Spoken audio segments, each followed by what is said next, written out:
Hey guys, Elite Clinical Research Group here. Today we're going to be talking about how to talk to your line manager about the career path that you want to pursue.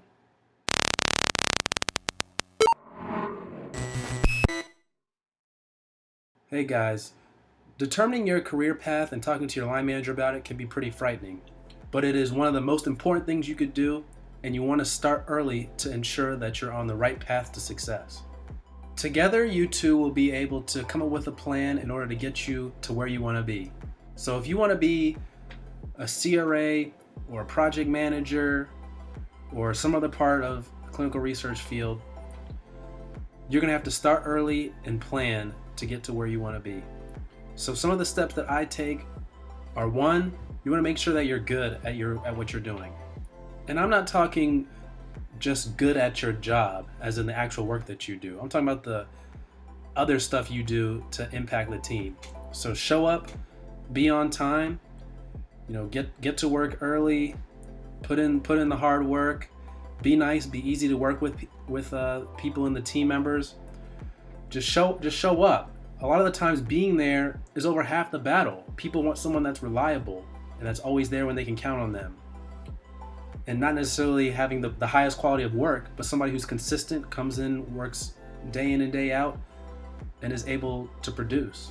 Especially in clinical research, this field has a high turnover rate. So people are constantly on your team, then not on your team, then they're back on your team, then they're not on your team.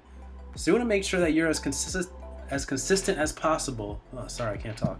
As consistent as possible with your performance and your ability to be on time and show up and support the team. If you are working on some of the same projects as your line manager, then take that as an opportunity to really show up and show out. Really try your hardest on those projects so she sees that you're working hard, you're easy to work with, and she can vouch for your work ability when other opportunities arise that you're interested in pursuing. The second thing I would keep in mind is the timing.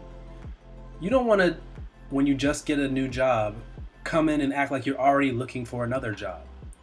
So I would say wait a few months, or unless she asked you, but if you were going to bring it up yourself, if she doesn't ask you, or he or she, you want to wait a few months to make sure that you are good and settled in your new job before inquiring about another job. But if they ask you, then take that time to really understand what they are looking for out of you, out of your current job, and then how that can help you get to the next step and where you want to go, to your next job. So the timing of it is very important. You don't want to be too premature, but on the flip side, you definitely don't want to be late, because opportunities may have passed you by. 1-2 years in, your line manager should know where you're headed, because you and your line manager are a team. She can help put you in positions. She can help put you in positions to succeed, and she can also help put you in positions to fail if she's a bad line manager. So you want to work together to make sure that you're in the right positions to where you want to be. Also, if you need a certain skill set or to do a certain task or be good at a certain task for the job that you're trying to pursue in the future, you and your line manager should be able to work together to ensure that you get practice with that task. So when it comes time to apply for that job, you already have the background and the skills needed, so you're a good candidate for that job, and your line manager can help you with that. So I hope with that example you can see why timing is absolutely essential. My next technique when talking to your manager about your career path is, if they bring it up with you or you bring it up with them, ask for their opinion. They've been in the industry longer than you. They know more than you. That's why they're your manager, typically. Typically, that's how things go. But that's not always the case. But you want to ask for their opinion. What do they think about it? And people like giving their opinion on things, so they'll think more of you if you care about what they have to say. So ask for their opinion. Use that tactic. That's a psychological principle that you can employ to get the manager on your side and be in your corner when it comes time to apply for that next position.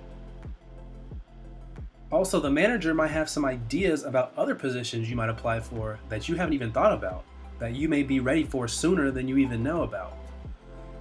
Or they may know some people who work in that department who can help get you some experience. So it's very important to ask your manager about what they think about it, about what they think about that next job. Or maybe they've heard some things about that job that you didn't know about, which may deter you from even wanting to apply for that job anymore, or even be on that career track anymore. So it's definitely important to keep an open line of communication with your manager about this. People respond to consistency, so don't let months and years go by without bringing it up about what career path you're on to your line manager. If you talk about it with your line manager in month 2, don't let it get to month 12 again and you haven't talked about it again. I would say be consistent about it. Constantly bring up that you want to be on that career path so they know that you are serious about it. Because if you don't bring it up for months and months at a time, they may have forgotten. They're busy people too. They may have forgotten that you're on that career path and what you want to do. Now, the great managers may not forget, but not all managers are created equal. So you want to be constantly reminding them that that's your goal, that's where you're headed, that's where your focus is. Now, of course, don't go overboard and be annoying about it, but you definitely want to bring it up on a consistent basis. And the last and final technique I will leave with you guys is to understand that you are in control of your career. Nobody else. Not your manager, not their boss, not their boss's boss. You are in control. The control is in your hands. You have the power to leave if you're in a bad situation. You can change departments. You can apply elsewhere. You can move. You're in control. So don't let them control you and try and keep you in place. Some companies like to do that, but you have the power to move around, especially in the CRO industry. Once you have experience, job opportunities are boundless. I get calls all the time from recruiters, pretty much on a weekly basis, about other job opportunities. Now, of course, they're not on my career path and my focus, but if it came down to it, there are other job opportunities that are available. So don't feel like you're stuck. Don't feel like you're stuck in one place and that there's nowhere for you to go. You are in control. Remember that. All right, guys, that's it for today. Don't forget to like, comment, and share this video. Don't forget to hit that red subscribe button down below and hit us with your comments as well. You can also reach us at eliteclinicalgroup@gmail.com. We do our best to respond to every email. Also, we will respond to every comment down below. We'll see you guys soon. Take care.